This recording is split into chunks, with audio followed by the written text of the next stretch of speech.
ध्यानम् अरुणां करुणातरङ्गिताक्षीं धृतपाशाङ्कुशपुष्पबाणचापाम् अणिमादिभिरावृताम् अयूकैः अहमित्येव विभावये भवानीं ध्यायेत् पद्मासनस्तां विकसितवदनां पद्मपत्रायताक्षीं हेमाभां पीतवस्त्रां करकलसितरस्देमपद्मां वराङ्गीं सर्वालङ्कारयुक्तां सततमभयदां भक्तनम्रां भवानीं श्रीविद्यां शान्तमूर्तिं सकलसुरनुतां सर्वसम्पत्प्रदात्रीं सकुङ्कुमविलेपनामलिकचुम्बिकस्तूरिकां समन्दहसितेक्षणां ससरचापपासाङ्कुशाम् अशेषजनमोहिनीमरुणमाल्यभूषाम्बुरं जपाकुसुमभासुरां जपविधौ स्मरेदम्बिकाम्। ॐ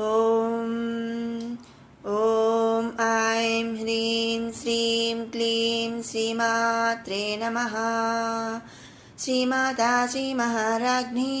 श्रीमत्सिंहासनेश्वरी चिदग्निकुण्डसम्भूता देवकार्यसमुद्यता उद्यद्भानुसहस्राभा चतुर्बाहुसमन्विता रागस्वरूपपाषाढ्या क्रोधाकाराङ्कुशोज्ज्वला मनोरूपेक्षुकोदण्डा पञ्चतन्मात्रसायका निजारुणप्रभापूरा मज्जद्ब्रह्माण्डमण्डला चम्पकाशोकपुन्नागा सौगन्धिकलसत्कचा कुरुविन्दमणिश्रेणी कलत्कोटीरमण्डिता अष्टमी चन्द्रविभ्राजा दलिकस्थलशोभिता मुखचन्द्रकलङ्काभा मृगनाभिविशेषका वदनस्मरमाङ्गल्या गृहतोरणचिल्लिका वक्त्रलक्ष्मी परिवाहा चलन्मीनाभलोचना नवचम्पकपुष्पाभा नासादण्डविराजिता ताराकान्तितिरस्कारी नासाभरणभासुरा कदम्बमञ्जरी क्लुप्ता कर्णपूरमनोहरा ताटङ्कयुगलीभूता तपनोडुपमण्डला पद्मरागशिलादर्शा परिभाविकपोलभूः नवविद्रुमबिम्बश्री न्यक्कारिरदनच्छदा शुद्धविद्याङ्कुराकारा द्विजपङ्क्तिद्वयोज्ज्वला कर्पूरवीटिकामोदा समाकर्षद्दिगन्तरा निजसल्लापमाधुर्या विनिर्भत्सितकच्छपि मन्दस्मितप्रभापूरा मज्जत्कामे समानसा अनाकलितसादृश्या चुबुकश्रीविराजिता कामे सबद्धमाङ्गल्या सूत्रशोभितकन्धरा कनकाङ्गदखेयूरा कमनीयभुजान्विता रत्नग्रैवेयचिन्ताका लोला मुक्ता फलान्विता कामेश्वर प्रेमरत्न मणिप्रतिपणस्तनी नाभ्यालवालरोमाली लता फलकुचद्वयी लक्ष्यरोमलताधारता समुन्नेय मध्यमा स्तनभारधळन्मध्या पट्टबन्धवलित्रया अरुणारुणकौसुम्भ वस्त्रभस्वत्कटीतटी रत्नकिङ्किणिकारम्या रसनादामभूषिता कामे सज्ञातसौभाग्या माधवोरुद्वयान्विता माणिक्यमकुटाकारा जानुद्वयविराजिता इन्द्रगोपपरिक्षिप्ता स्मरतूणाभजङ्घिका गूढगुल्फा कूर्मपृष्ठा जयिष्णुप्रपदान्विता नकदीधिति सञ्चन्ना नमज्जनतमो गुणा पदद्वयप्रभाजाला पराकृतसरोरुहा सिञ्जानमणिमञ्जीरा मण्डित श्रीपदाम्बुजा मराळी मन्दगमना महालावण्यसेवतिः सर्वारुणनवध्याङ्गी सर्वाभरणभूषिता शिवकामेश्वराङ्कस्ता शिवा स्वाधीनवल्लभा सुमेरुशृङ्गमध्यस्था श्रीमन्नगरनायिका चिन्तामणिगृहान्तस्था पञ्चब्रह्मासनस्थिता महापद्माटवी संस्था कदम्बवनवासिनी सुधासागरमध्यस्था कामाक्षी कामदायिनी देवर्षिगणसङ्घूता स्तूयमानात्मवैभवा बण्ढासुरवधोद्युक्ता शक्तिसेना समन्विता सम्पत्करी समारूढा सिन्दूरव्रजसेविता अश्वारूढाधिष्ठिता स्वा कोटिकोटिभिरावृता चक्रराजरथारूढा सर्वायुधपरिष्कृता गेयचक्ररथारूढा मन्त्रिणी परिसेविता गिरिचक्ररथारूढा दण्डनाथा पुरस्कृता ज्वालामालिनिकाक्षिप्ता वह्निप्राकारमध्यगा बण्ढसैन्यवधोद्युक्ता शक्तिविक्रमहर्षिता नित्या पराक्रमाटोपा निरीक्षणसमुत्सुका बण्डपुत्रवधोद्युक्ता बाला विक्रमनन्दिता मन्त्रिण्यम्बा विरचिता विशङ्गवधतोषिता विशुक्रप्राणहरणा वाराही वीर्यनन्दिता कामेश्वरमुखालोका कल्पिता श्रीगणेश्वरा महागणेशनिर्भिन्ना विघ्नयन्त्रप्रहर्षिता भण्डासुरेन्द्रनिर्मुक्ता शस्त्रप्रत्यस्त्रवर्षिणी कराङ्गुलिनखोत्पन्ना नारायणदशाकृतिः महापाशुपतास्त्राग्नि निर्दग्धासुरसैनिका कामेश्वरास्त्रनिर्दग्धा सभण्डासुरशून्यका ब्रह्मोपेन्द्रमहेन्द्राधिदेव संस्तुतवैभवा हरनेत्राग्निसंदग्धा कामसञ्जीवनौषधिः श्रीमद्वाग्भवकूटैका स्वरूपमुखपङ्कजा कण्ठादः कटिपर्यन्ता मध्यकूटस्वरूपिणी शक्तिकूटैकदापन्ना कट्यधो बाघधारिणी मूलमन्त्रात्मिका मूलकूटत्रयकलेवरा कुलामृतैकरसिका कुलसङ्केतपालिनी कुलाङ्गना कुलान्तस्था कौलिनी कुलयोगिनी अकुला समयान्तस्था समयाचारतत्परा मूलाधारैकनिलया ब्रह्मग्रन्थिविभेदिनी मणिपूरान्तरुदिता विष्णुग्रन्थिविभेदिनी आज्ञाचक्रान्तराळस्था रुद्रग्रन्थिविभेदिनी सहस्राराम्बुजारूढा सुधासाराभिवर्षिणी तटिल्लता समरुचिः षट्चक्रोपरि संस्थिता महाशक्तिः कुण्डलिनी विसतन्तुतनेयसी भवानी भावनागम्या भवारण्या कुठारिका भद्रप्रिया भद्रमूर्तिर्भक्तसौभाग्यदायिनी भक्तिप्रिया भक्तिगम्या भक्तिवस्या भयापहा शाम्भवी शारदाराध्या सर्वाणि सर्वदायिनी शाङ्करी श्रीकरी साध्वी शरच्चन्द्रनिभानना सादोदरी शान्तिमती निराधारा निरञ्जना निर्लेपा निर्मला नित्या निराकारा निराकुला निर्गुणा निष्कला शान्ता निष्कामा निरुपप्लवा नित्यमुक्ता निर्विकारा निष्प्रपञ्चा निराश्रया नित्यशुद्धा नित्यबुद्धा निरवध्या निरन्तरा निष्कारणा निष्कलङ्का निरुपाधिर्निरीश्वरा निरागारागमथनी निर्मदा मदनासिनी निश्चिन्ता निरहङ्कार निर्मोहा मोहनासिनी निर्ममा ममताहन्त्री निष्पापा पापनासिनी निष्क्रोधा क्रोधशमनी निर्लोभा लोभनासिनी निःसंशया संशयघ्नी निर्भवा भवनासिनी निर्विकल्पा निराबाधा निर्भेदा भेदनासिनी निर्नासा मृत्युमथनी निष्क्रिया निष्परिग्रहा निस्तुला नीलचिकुरा निरपाया निरत्यया दुर्लभा दुर्गमा दुर्गा दुःखहन्त्री सुखप्रदा दुष्टदूरा दुराचार समनी दोषवर्जिता सर्वज्ञा सान्द्रकरुणा समानाधिकवर्जिता सर्वशक्तिमयी सर्वमङ्गला सद्गतिप्रदा सर्वेश्वरी सर्वमयी सर्वमन्त्रस्वरूपिणी सर्वयन्त्रात्मिका सर्वतन्त्ररूपा मनोन्मनी महेश्वरी महादेवी महालक्ष्मी मृडप्रिया महारूपा महापूज्या महापातकनाशिनी महामाया महासत्त्वा महाशक्तिर्महारतिः महाभोगा महेश्वर्या महावीर्या महाबला महाबुद्धिर्महासिद्धिर्महायोगीश्वरेश्वरी महातन्त्रा महामन्त्रा महायन्त्रा महासना महायागक्रमाराध्या महाभैरवपूजिता महाश्वर महाकल्पा महाताण्डवसाक्षिणी महाकामेश महिषी महात्रिपुरसुन्दरी चतुष्षष्ट्युपचाराढ्या चतुष्षष्टिकलामयी महाचतुष्षष्टिकोटि योगिनी गणसेविता मनुविद्या चन्द्रविद्या चन्द्रमण्डलमध्यगा चारुरूपा चारुहासा चारुचन्द्रकलाधरा चराचर जगन्नाथा चक्रराजनिकेतना पार्वती पद्मनयना पद्मरागसमप्रभा पञ्चप्रेतासनासीना पञ्चब्रह्मस्वरूपिणी चिन्मयी परमानन्दा विज्ञानघनरूपिणी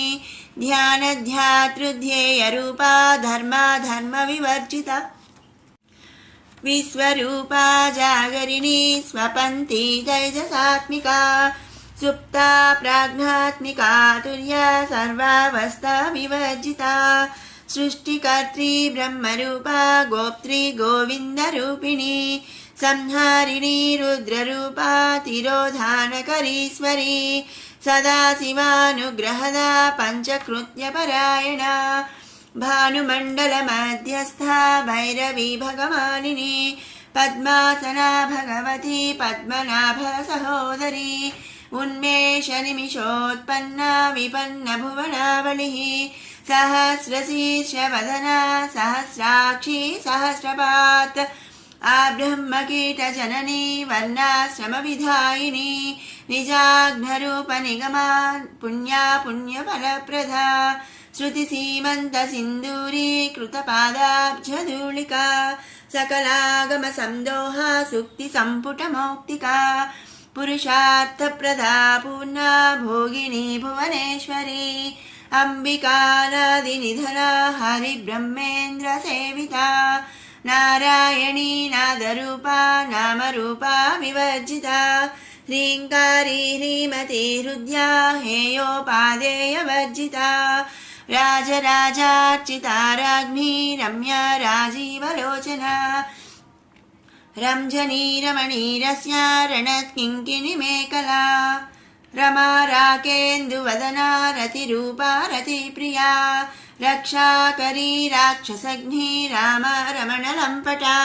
काम्या कामकलारूपा कदम्बकुसुमप्रिया कल्याणी जगती कन्दा करुणारससागरा कलावती कलालापा कान्ता कादम्बरी प्रिया वरदा वामनयना वारुणी मदविह्वला विश्वाधिका वेदवेद्या विन्ध्याचलनिवासिनी विधात्री वेदजननी विष्णुमाया विलासिनी क्षेत्रस्वरूपा क्षेत्रेसी क्षेत्रक्षेत्रज्ञपालिनी क्षयवृद्धिविनिर्मुक्ता क्षेत्रपालसमर्चिता विजया विमला वन्द्या वन्दारुजनवत्सला वाग्वादिनी वामकेशी वह्निमण्डलवासिनी भक्तिमत्कल्पलतिका पशुपाशविमोचनी संहृता शेषपाषण्डा सदाचारप्रवर्तिका तापत्रयाग्निसन्तप्ता समाह्लादनचन्द्रिका तरुणी तापसाराध्या तनुमध्या तमोपहा चितिस्तत्पथलक्ष्यार्थः चिदेकरसरूपिणी स्वात्मानन्दलविभूता ब्रह्माध्यानन्दसन्ततिः परा प्रत्यक्षतीरूपा पश्यन्ती परदेवता मध्यमा वैखरीरूपा भक्तमानसहंसिका कामेश्वरप्राणनाडी कृतघ्ना कामपूजिता शृङ्गाररससम्पूर्णा जया जालन्धरस्थिता ओड्यानपीठनिलया बिन्दुमण्डलवासिनी रहो यागक्रमाराध्या रहस्तर्पणतर्पिता सद्यः प्रसादिनी विश्वसाक्षिणी साक्षिवर्जिता षडङ्गदेवतायुक्ता षड्गुण्यपरिपूरिता नित्यक्लिन्ना निरुपमा निर्वाणसुखदायिनी नित्या षोडशिखारूपा श्रीकण्ठार्धशरीरिणी प्रभावती प्रभारूपा प्रसिद्धा परमेश्वरी मूलप्रकृतिरव्यक्ता व्यक्ता व्यक्तस्वरूपिणी व्यापिनी विविधाकारा विद्या विद्यास्वरूपिणी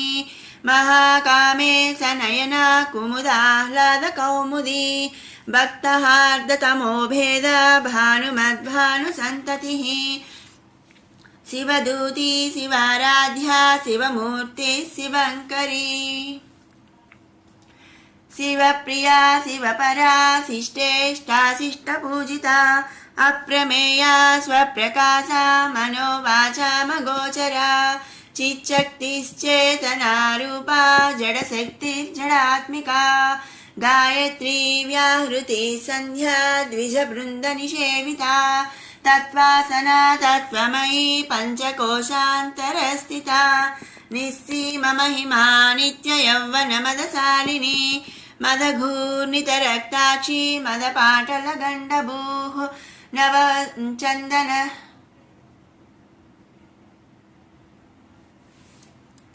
चन्दनद्रवदिग्धाङ्गी चाम्पेयकुसुमप्रिया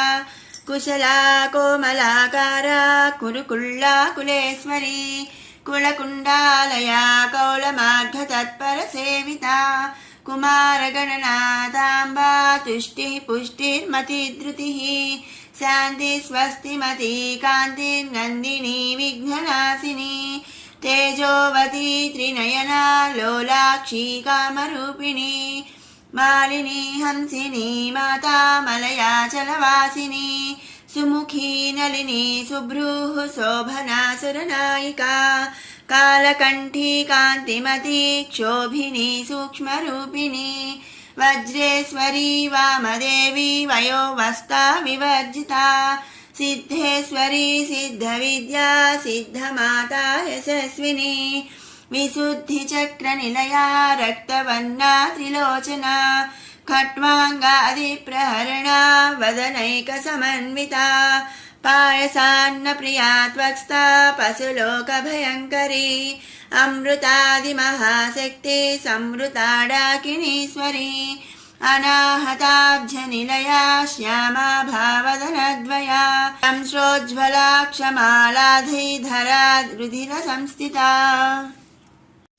कालरात्र्यादिशक्त्यौघौ वृता स्निग्धौदनप्रिया महावीरेन्द्रवरदा राकिण्यम्बा स्वरूपिणी मणिपूराब्जनिलया वदनत्रयसंयुता वज्रादिकायुधोपेता डामर्यादिभिरावृता रक्तवर्णा मांसनिष्ठा गुडान्नप्रीतमानसा समस्तभक्तसुखदा लाकिन्यम्बा स्वरूपिणी स्वाधिष्ठानाम्बुजगता चतुर्वक्त्र मनोहरा शूलाध्यायुधसम्पन्ना पीतवर्णातिगर्विता मेधोनिष्ठा मधुप्रीता बन्धिन्यादिसमन्विता दध्यन्नासक्तहृदया काकिनी रूपधारिणी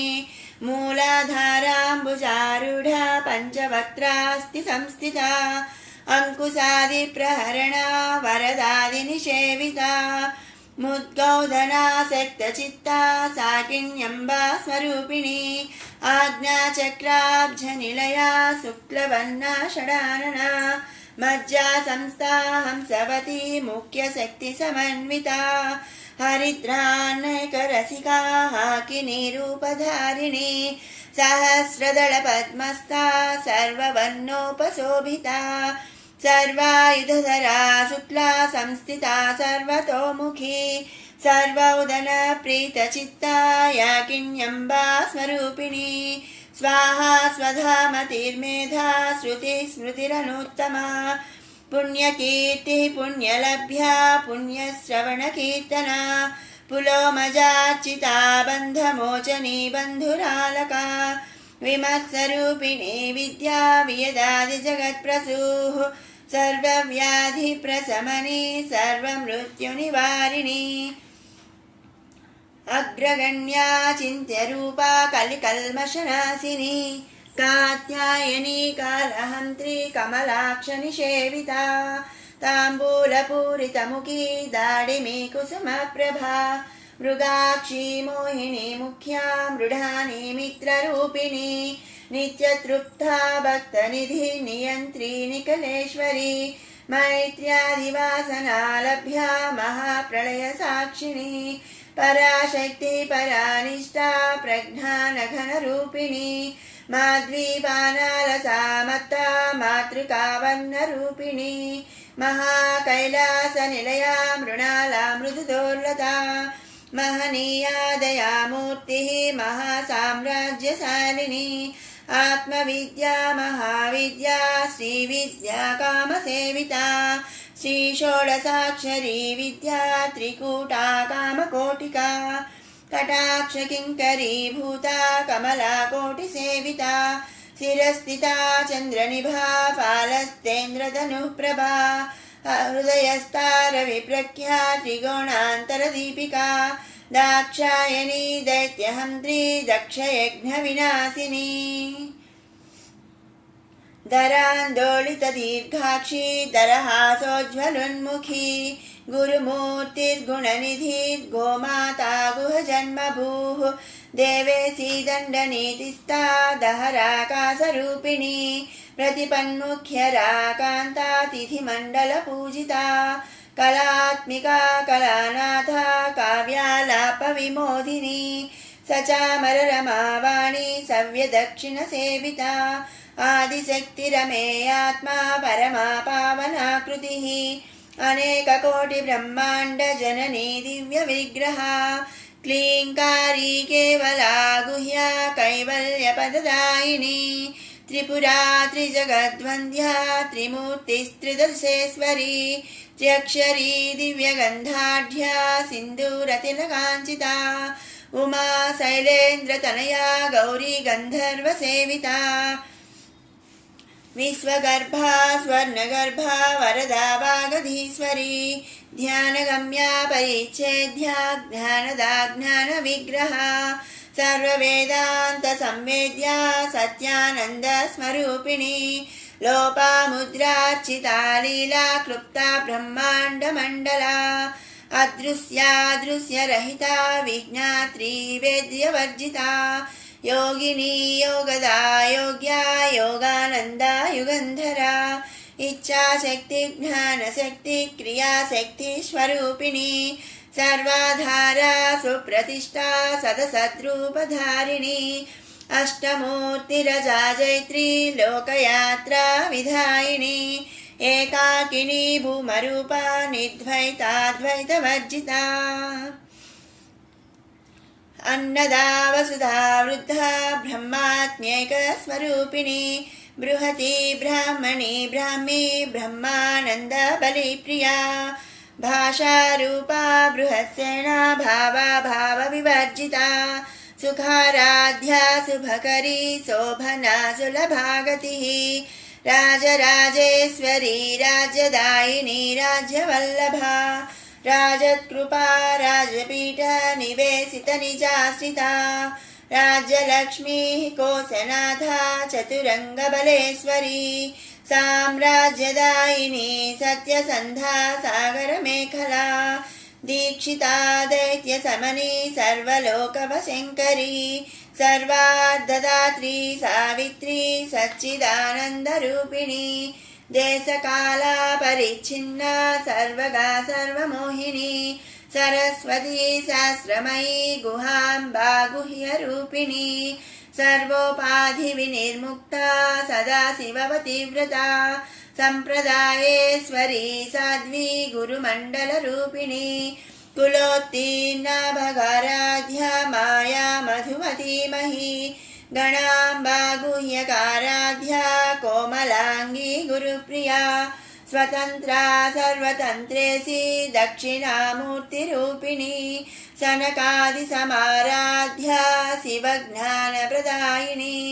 चित्कलानन्दकलिका प्रेमरूपा प्रियङ्करी नामपारायण प्रीता नन्दिविद्या नटेश्वरी मिथ्या जगदधिष्ठाना मुक्तिदा मुक्तिरूपिणी लास्यप्रिया लयकरी लज्जारम्भादिवन्दिता भवदा वसुधा वृष्टिः पापारण्यदवानला दौर्भाग्यतूलवातूला जराध्वान्तरविप्रभा भाग्याब्धिचन्द्रिका भक्तचित्तकेकी घना घना रोगपर्वतदम्बोलिः मृत्युदारुकुठारिका महेश्वरी महाकाली महाग्रासा महासना अपर्णा चण्डिका चण्डमुण्डासुरनिषूदिनी क्षराक्षरात्मिका सर्वलोकेशी विश्वधारिणी त्रिवर्गधात्री सुभगा त्र्यम्बका त्रिगुणात्मिका स्वर्गापवर्गदा शुद्धा जपा पुष्पनिभाकृतिः ओजोवती द्युतिधरा यज्ञरूपा प्रियव्रता दुराराध्या दुराधर्षा पाटली कुसुमप्रिया महती मेरुनिलया मन्दारकुसुमप्रिया वीराराध्या विराट्रूपा विरजा विश्वतोमुखी प्रत्यग्रूपा पराकाशा प्राणदा प्राणरूपिणी मार्ताण्डभैरवाराध्या मन्त्रिणी न्यस्तराज्यधूः त्रिपुरेशी जयत्सेना निस्त्रैगुण्या परापरा सत्यज्ञानानन्दरूपा सामरस्या परायणा कपर्धिनी कलामाला कामदुःखामरूपिणी कलानिधि काव्यकला रसज्ञा रससेवधिः पुष्टा पुरातना पूज्या पुष्करा पुष्करेक्षणा परं ज्योतिः परं धाम परमाणु परात्परा पासहस्ता पासहन्त्री परमन्त्रविभेदिनी मूर्ता मूर्ता नित्यतृप्ता मुनिमानसहंसिका सत्यव्रता सत्यरूपा सर्वान्तर्यामिनी सती ब्रह्माणि ब्रह्मजननी बहुरूपा बुधार्चिता प्रसवित्री प्रचण्डाज्ञा प्रतिष्ठा प्रकटाकृतिः प्राणेश्वरी प्राणदात्री पञ्चाशत्पीठरूपिणी विशृङ्खला विविक्तस्था वीरमाता वियत्प्रसूः मुकुन्दा मुक्तिनिलया मूलविग्रहरूपिणी भावघ्ना भवरोगघ्नी भवचक्रप्रवर्तिनी छन्दस्सारा शास्त्रसारा मन्त्रसारा तलोदरी उदारकीर्तिरुद्धाम वैभवा वर्णरूपिणी जन्म मृत्युजरा तप्त जनविश्रान्तिदायिनी सर्वोपनिषदुद्घुष्टा शान्त्यतीता कलात्मिका गम्भीरा गगनान्तस्था गर्विता गानलोलुपा कल्पनारहिता काष्ठा कान्ता कान्तार्धविग्रहा कार्यकारणनिर्मुक्ता कामकेली तरङ्गिता कनत्कनकताटङ्का लीला विग्रहधारिणी अजाक्षयविनिर्मुक्ता मुग्धा क्षिप्रप्रसादिनी अन्तर्मुखसमाराध्या बहिर्मुखसुदुर्लभा त्रयी त्रिवर्गनिलया त्रिस्ता त्रिपुरमालिनी निरामया निरालम्बा स्वात्मा रामा सुधाश्रुतिः संसारपङ्कनिर्मग्ना समुद्धरणपण्डिता यज्ञप्रिया यज्ञकर्त्री यजमानस्वरूपिणी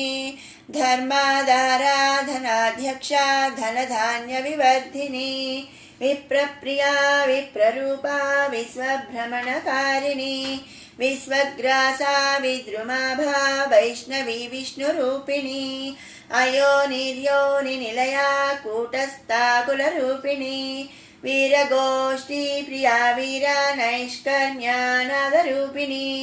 विज्ञानकलना कल्या विदग्धा भैन्दवासना तत्त्वाधिका तत्त्वमयी तत्त्वमर्धस्वरूपिणी सामगानप्रिया सौम्या सदाशिवकुटुम्बिनी सव्यापसव्यमार्गस्था सर्वापद्विनिवारिणी स्वस्था स्वभावमधुरा धीरा धीरसमर्चिता चैतन्यार्घ्यसमाराध्या चैतन्यकुसुमप्रिया सदोदिता सदा तुष्टा तरुणादित्यपाटला दक्षिणा दक्षिणाराध्या दरस्मेरमुखाम्बुजा कौलिनी केवलानर्घ्या कैवल्यपददायिनी स्तोत्रप्रिया स्तुतिमती श्रुतिसंस्तुतवैभवा मनस्विनी मानवती महेशी मङ्गलाकृतिः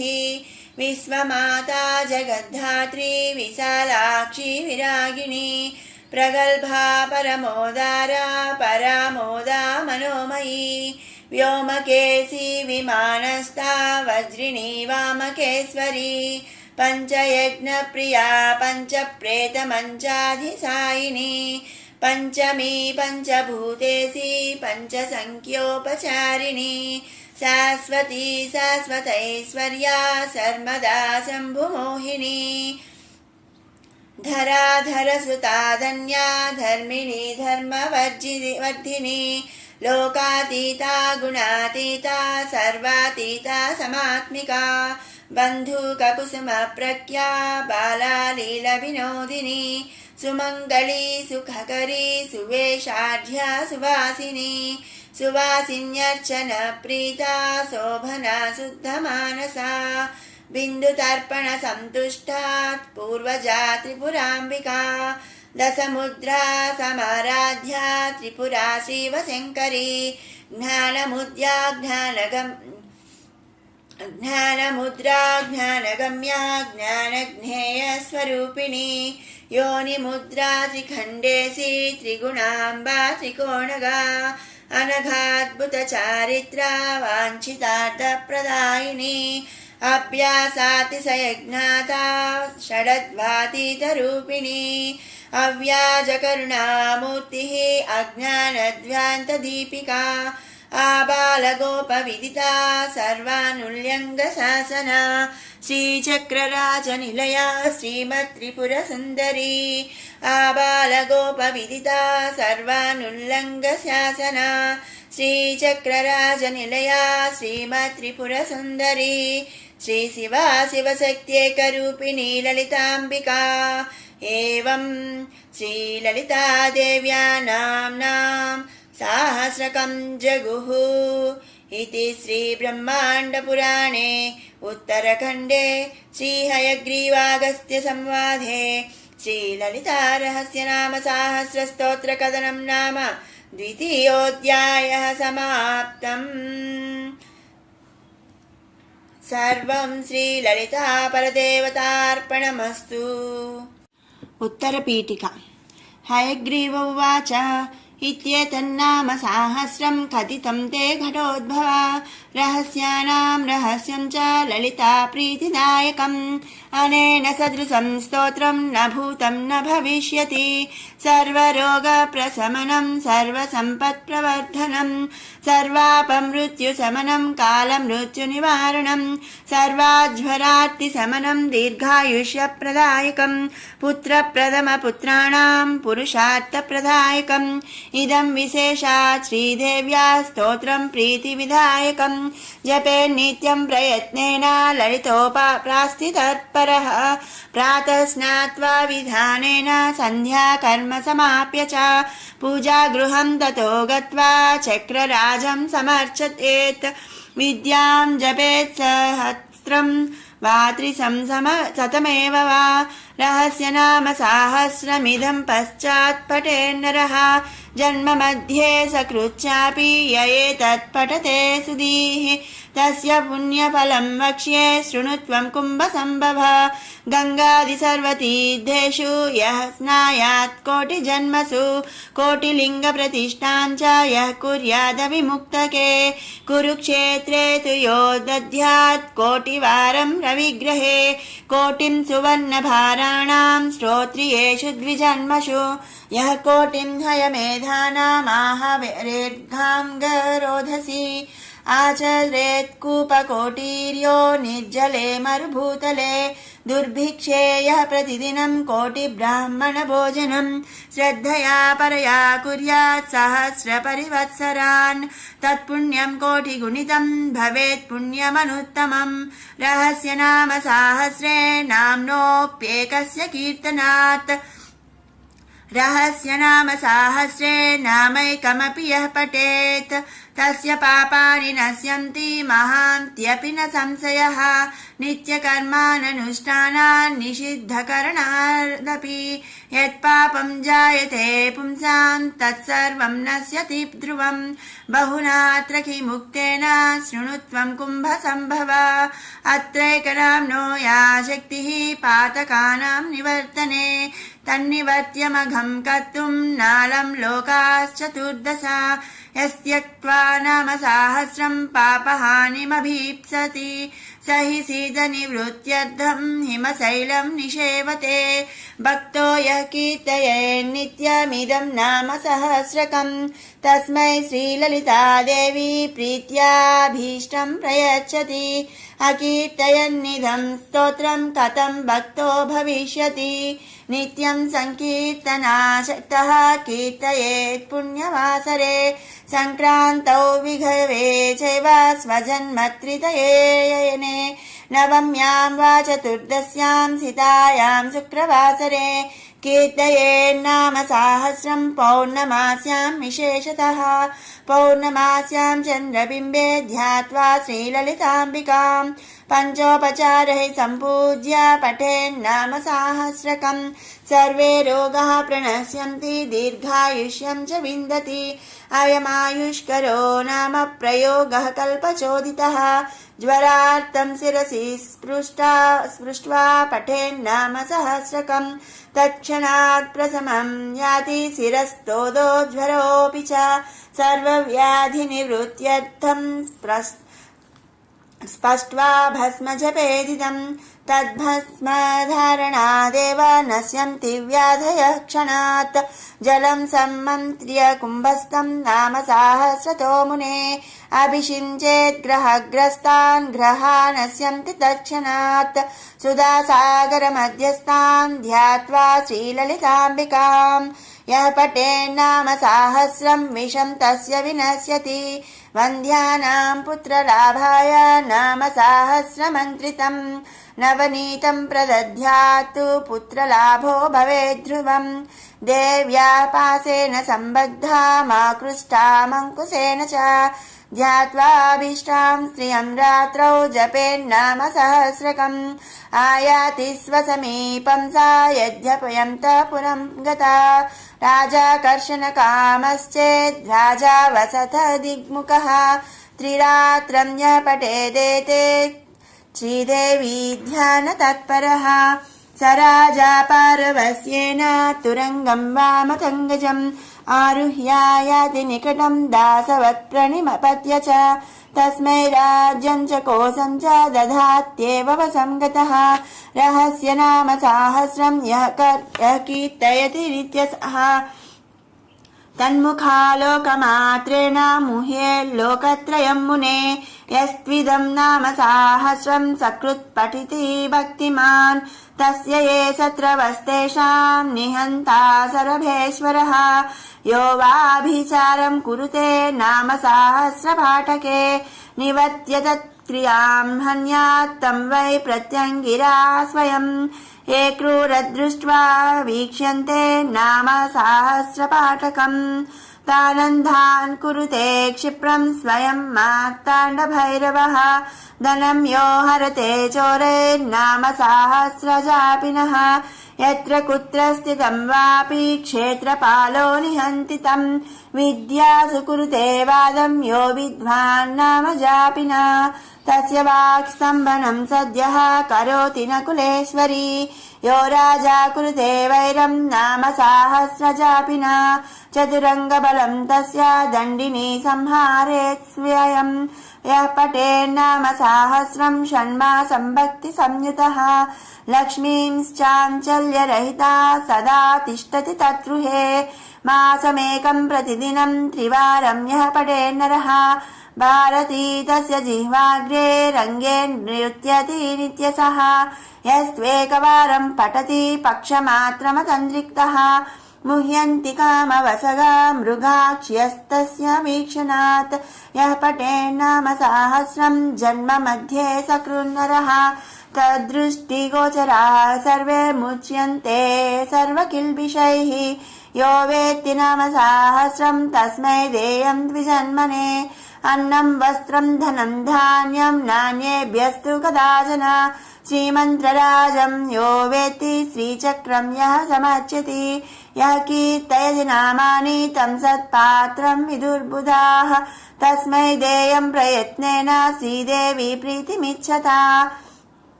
न कीर्तयति नामानि मन्त्रराजम् न वेत्ति यः पशुतुल्यः स विज्ञेयस्तस्मै दत्तम् निरर्थकम् परीक्ष्य विद्या विदुषस्तेभ्यो दद्याद्विचक्षणः श्रीमन्त्रराजनदृश्यो यथा मन्त्रो न विद्यते देवता ललिता तुल्या यथा नास्ति घटोद्भवा रहस्य नाम सहस्रतुल्या नास्ति तथा स्तुतिः लिखित्वा पुस्तके यस्तु नाम सहस्रमुत्तमम् समर्चयेत् सदा भक्त्या तस्य तुष्यति सुन्दरी बहुनात्र किमुक्तेन शृणुत्वम् कुम्भसम्भवा नानेन सदृशम् स्तोत्रम् सर्वतन्त्रेषु दृश्यते तस्मादुपासको नित्यम् कीर्तयेदिदमादरात् एभिर्नाम सहस्रैस्तु श्रीचक्रम् योऽर्चयेत् सकृत् पद्मैर्वा तुलसी पुष्पैः कल्हारैर्वा कदम्बकैः चम्पकैर्झाति कुसुमैर्मल्लिकाकवरवीरकैः उत्पलैर्बिल्वपत्रैर्वा कुन्दकेसरपाटलैः अन्यैः सुगन्धिकुसुमैः केतकी माधवीमुखैः तस्य पुण्यफलम् वक्तुम् न शक्नोति महेश्वरः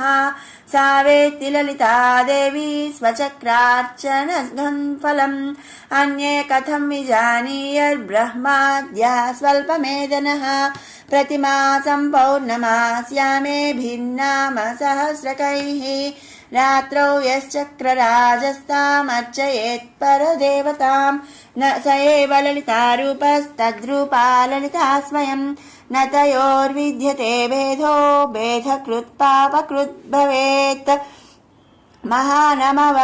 महानवम्यां यो भक्तः श्रीदेवीं चक्रमध्यगाम्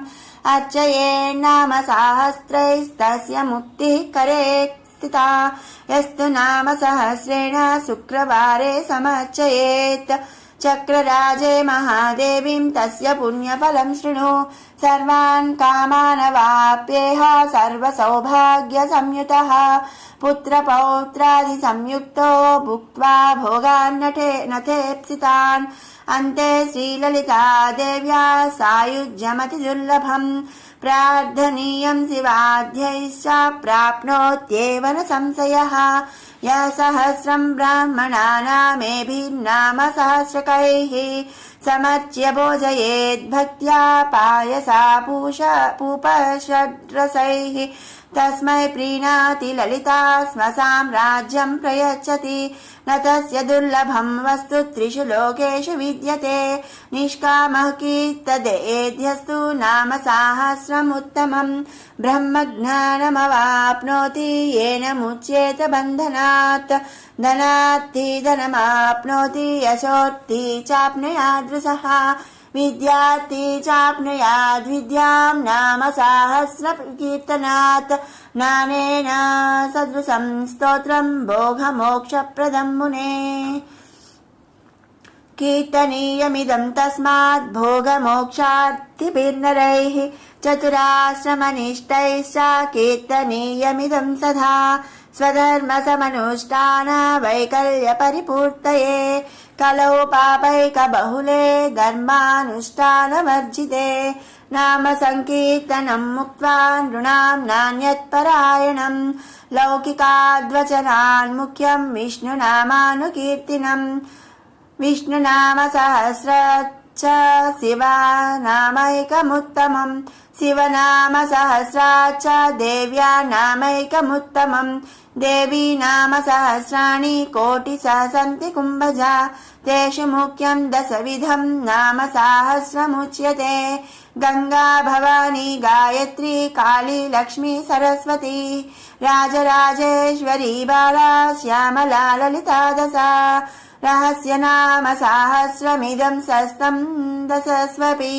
तस्मात् संकीर्तये नित्यम् कलिदोषनिवृत्तये मुख्यं श्रीमातृनामेति न जानन्ति विमोहिताः विष्णुनाम परा केचित् शिवनाम परा परे न कश्चिदपि लोकेषु ललिता नाम तत्परः येनान्यदेवता नाम कीर्तितं जन्म कोटिषु तस्यैव भवति श्रद्धा श्रीदेवी नाम कीर्तने चरमे जन्मनि यथा श्रीविद्योपासको भवेत्